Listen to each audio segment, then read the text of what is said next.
Hello, Rakesh. Thanks very much for having me here, and it's nice to be with you. I'm the CMO, and I'm a co-founder with 4 colleagues of the company.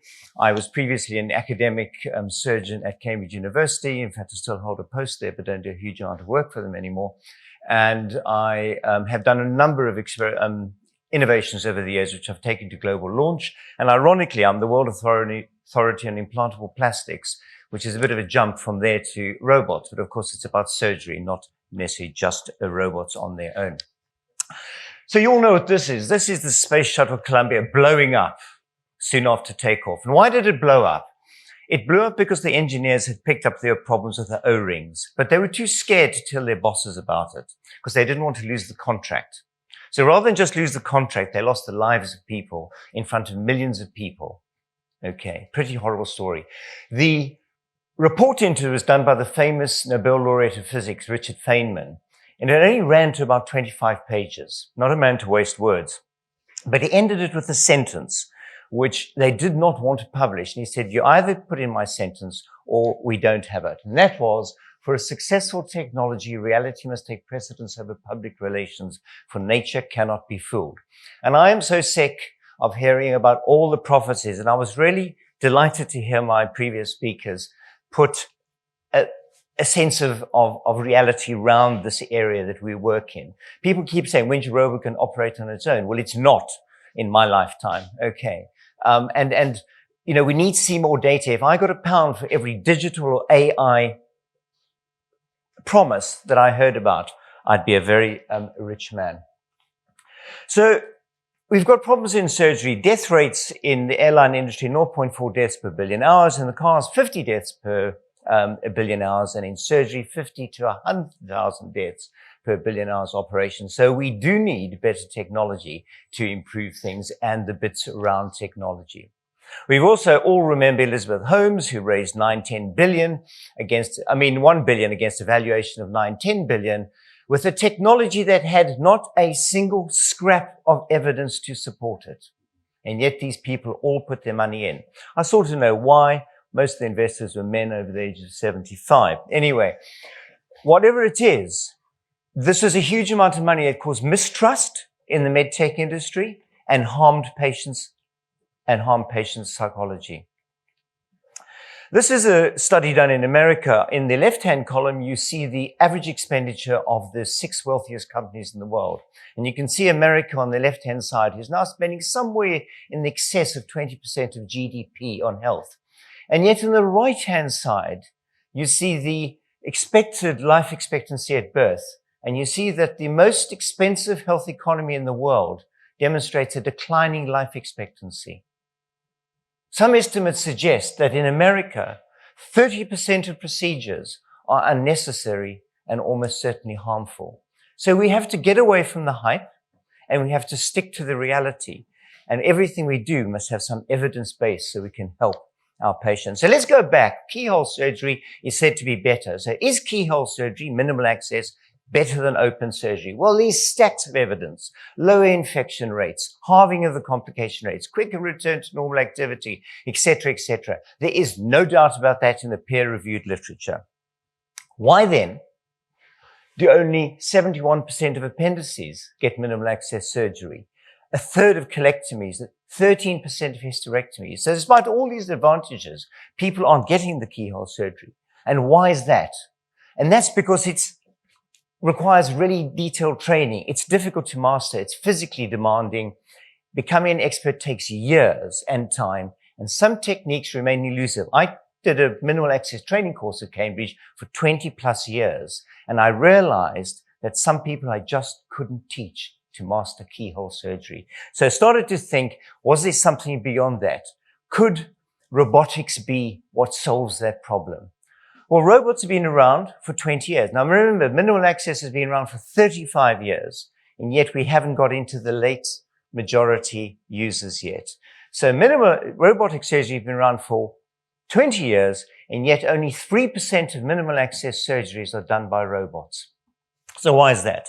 So we went back to the community and we asked them, what did they want? We asked the doctors, the surgeons, why haven't you moved to robots? And they said, what we want is a robot for all surgical disciplines. We want what's equivalent cost to normal laparoscopy. We want one that's capable of high usage, small, and therefore adaptable to any theater. Theater is getting smaller in the world, and modular and quick to set up. Well, that just did not exist. So what's the solution to that? Possibly build our own.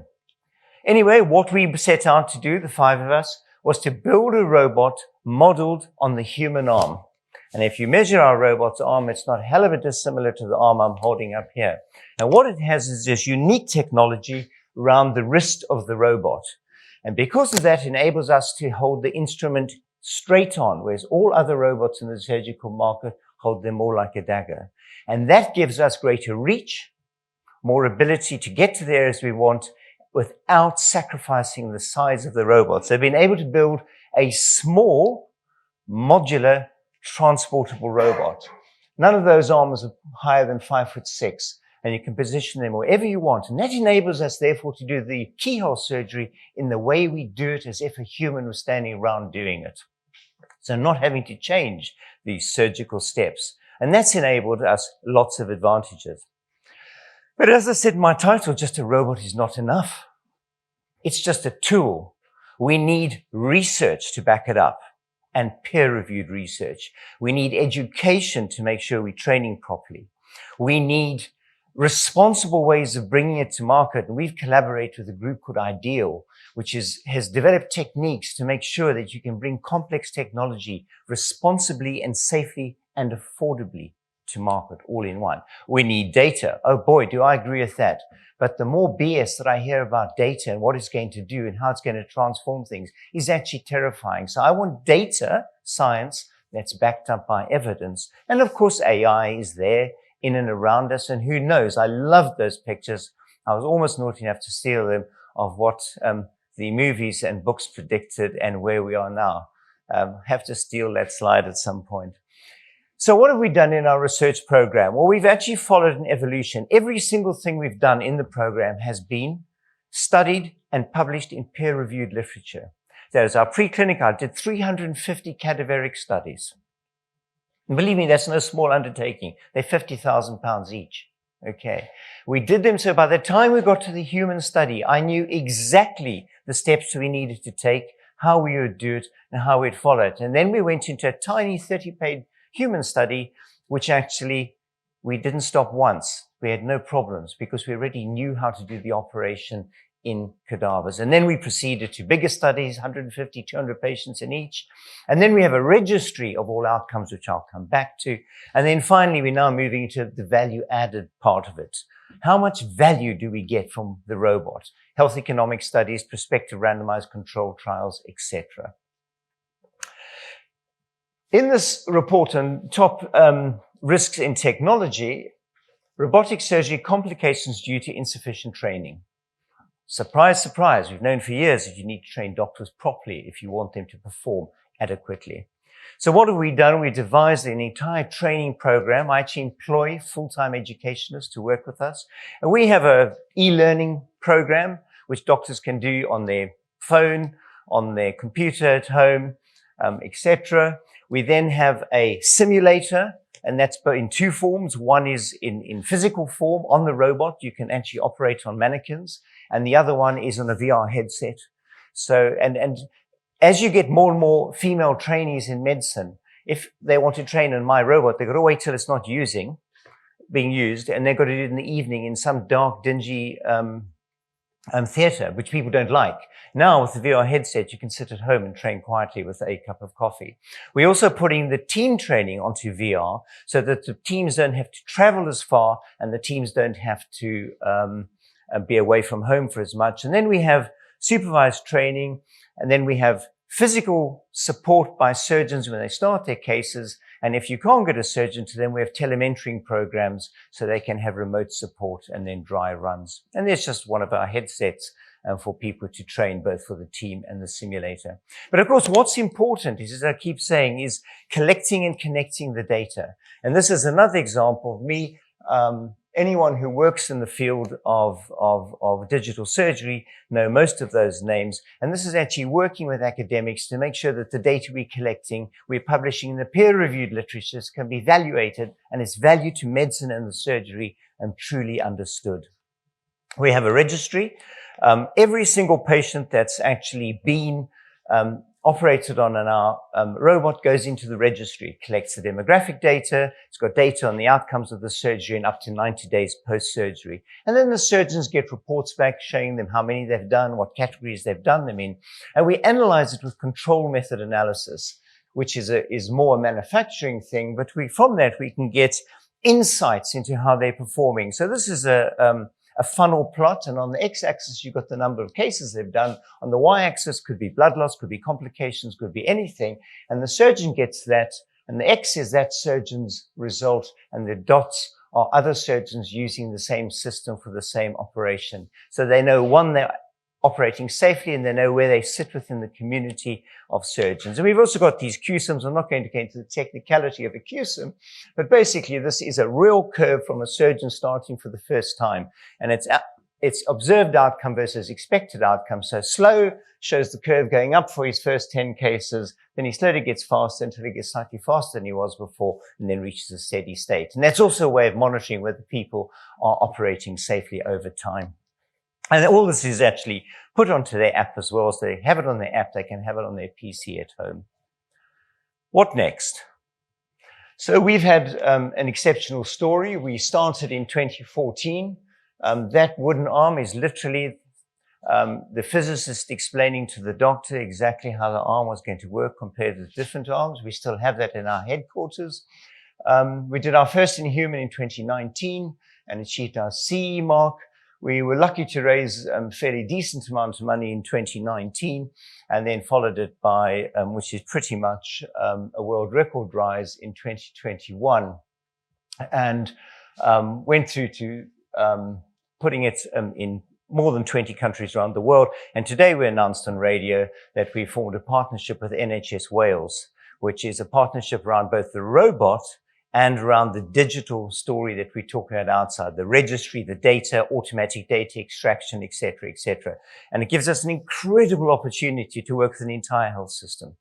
And actually, we're measuring outcomes now, and we hope to come back to you in about 4 or 5 years' time and show the improvement in outcomes consequent to the program. But it's not just the robot.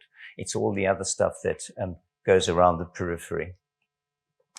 What do we seek as a company? We actually seek a partnership. We seek a partnership with surgeons. We seek a partnership with hospitals, and we seek a partnership with societies. We cannot operate alone. Unless we have the insights from the surgical community, we largely are wasting our time. We're a net positive company. I believe in this very strongly. I would like to see an increase in minimal access surgery for all the advantages that minimal access or keyhole surgery gives to patients. Of that, there is no doubt, and we have to get that there. So we want to improve minimal access surgery with better research, better training, and better monitoring so that we all have the feedback loop so we know where we're going. We want to improve the delivery of health. So as a company, we actually 100% have to subscribe to evidence-based medicine in peer-reviewed literatures and value-based medicine. That slide that you saw of America spending these obscene amounts of money on health against the declining life expectancy, that is not net positive. That is negligence. So anything we do, when you see a shiny toy, it's got to do what it says, not just say what it does. Okay, so value-based medicine, you'll hear more and more about that on a daily basis. And then we want a more affordable health model for both low and middle income countries and high income countries. And we do sell our robot, our busiest robot in the world with the best outcomes and the best data is in Pakistan. Okay, and we will hope to show in time real advantage in the low and middle income countries. And remember the final point of my talk, which is why it's not just about a robot, that in health, the stakeholder is more important than the shareholder. Thank you very much.